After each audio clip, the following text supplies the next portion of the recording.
ready? Yes. Oh, okay, sorry.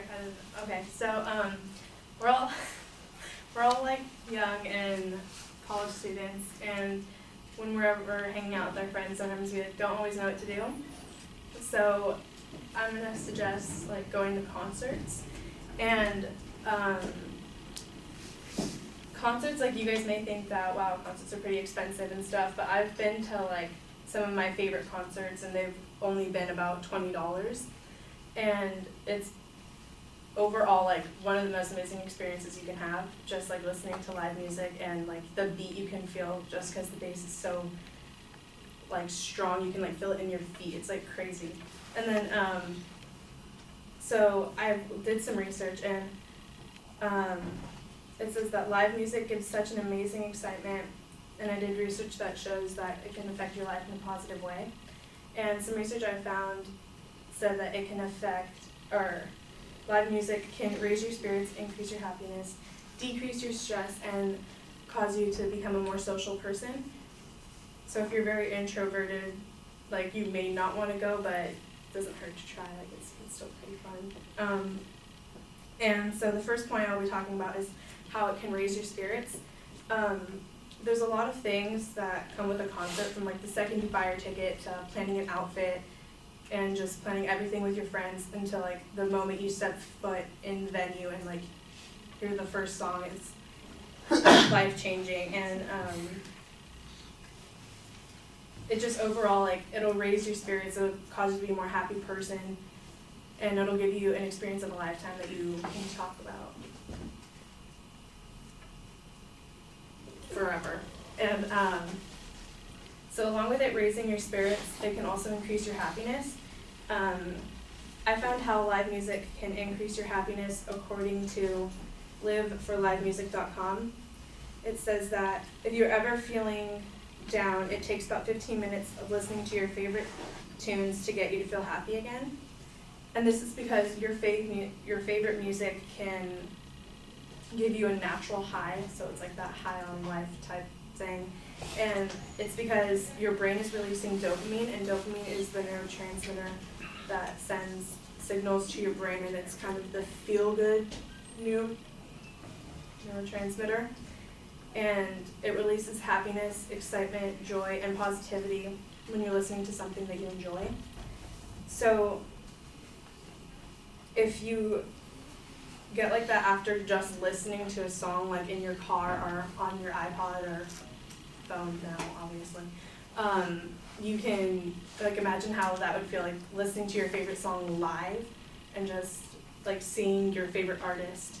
It'll just give you like an insane amount of happiness and joy. So along with it increasing your happiness, it can also decrease stress.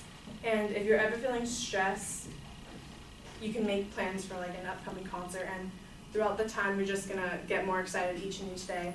And from liveformusic.com, if you're listening to music that you enjoy, it can decrease your hormone cortisol in your body, which counteracts chronic stress. And studies I found online from lifehack.org showed that music can in fact decrease stress. Many famous people were quoted in this website explaining how it can improve yourself. And Albert Einstein said, "If I were not a physicist, I would be a musician." Charles Darwin said, "I could listen to music or read poetry every day and I would be completely happy." And Jimi Hendrix actually said that his music was like religion because it was so strong to some people.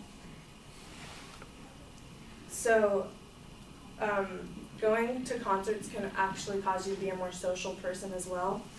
And through past experience, I've noticed like I've gotten a lot more social going to concerts, because you're just in an amazing environment. Everyone's so happy around you. Everyone's just in a great mood. And you just create a bond with the people that you go with, and you just create friends. And I've actually like been to a concert and made friends there, and have went to concerts with those friends that I've made there. So it's just creating like a more fun bond. And then it also sparks a conversation. From personal experiences, like I've gone to concerts and like say I'm like wearing a t-shirt of the concert I went to, like people just come up to you and they're like, oh, you went here, I was there too. So you just create more friends that way. And it's just a better bond. And that's why I believe that everyone should go to concerts, because it raises your spirits, increases happiness, decreases stress, and you can be happier. So.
Elijah, share your thoughts with us, please. It was a good speech. I know you're very anxious. You're fidgeting with your sweater, your hair. You're moving your feet a lot. I liked how you gave like your personal side of the story, what you experienced at the concerts. I thought that was very good in your speech. And I would probably suggest don't when you're up there, don't put like your note cards in your sweater pocket. It causes a distraction and draws people's attention to your pocket instead of your speech. Other than that, your sources were good. I like how you included historical people like Albert Einstein and Jimi Hendrix. I felt like those were relevant citations in your speech. Overall, it was good. Okay.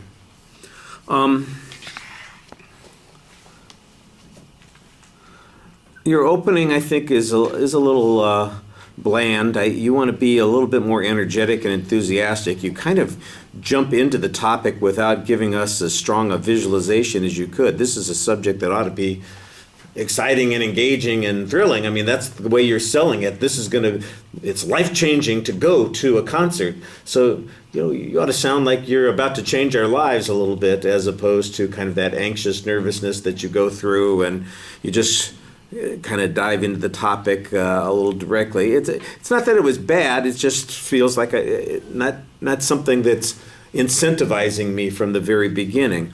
It's kind of a motivational speech more than it is an argument, although there are some elements to what you're saying that do make some inferences and require a little bit of proof, and that's okay.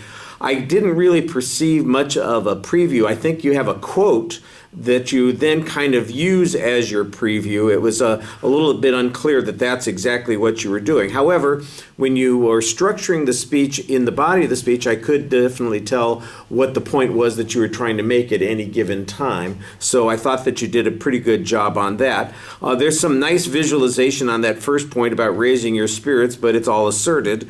I'm not exactly sure how raising your spirits is different from increasing your happiness. It feels a lot like that's the same sort of thing. So instead of it being two categories, maybe it just could be one category. And there you did have some quoted material that you're talking about. Some of the material, though, seems to be about listening to music, not necessarily about listening to it live, although you did kind of have an explanation afterwards that suggests, look, imagine if you felt that way just listening to the music in your car, how you'd feel live. And that's when I need... Give me that personal example that you're talking about. How was it seeing your favorite band perform a song that you really like and that's your favorite? Did you get up on your feet and dance at the concert? Did you shout out? Did you put your hands in the air like you just don't care? That kind of stuff. I mean, what was your adrenaline level like when you were with 200 other people in a club? 5,000 other people in a kind of a theater, or 20,000 people in a stadium or an arena. I mean, you got to kind of, especially since you're trying to make an emotional appeal here, you got to get some emotion into this, and your personal experience is great, but it remains so abstract that I don't think it's going to sell this as much as you need it to. The idea of decreasing stress, at first it sounded like you were making an assertion without any particular source on it, and then you came up with some nice quotes from historical figures, Einstein and Darwin, and Jimi Hendrix. I'll make him a historical figure too. That's certainly true, and that they had powerful reactions to music, and that it was part of their lives. I think that's worth mentioning. Although, again, we're back to the issue, is that about listening to it live. I think that's one of those things that needs to be added to that. And I think you need to do a little bit more exploration about why people go to live music events, what it is they get out of it that's so important, and find some other people, not just yourself, that feel that way, and make that argument for you a little bit more. The social aspect that you present toward the end, I think, again, this is a good example, but your example stays so abstract. Hey, I went to that concert too. You're pointing at each other's shirts and that sort of thing. And did you have a concert or a conversation with somebody? Did you make a connection? What did you talk about? Is this somebody that you've gone to? You say, oh, I'll see you next week at the other concert. That kind of thing. Tell us those kinds of stories. And I'm sure that there are a whole bunch of those sorts of things where people who are interested in music and going to concerts, they can tell the stories about the network of friends that they created, or about the problem that they solved, or how supportive it was. Some insider let them in on a piece of information because they went to that concert and they had that conversation. The secret show that this band is doing is next week at this kind of place, and that's how you find out those sorts of things. And like I said, I think you need to pump it up with a little bit more information, some incidents like that, and again, kind of put some of that energy level into it. The presentation.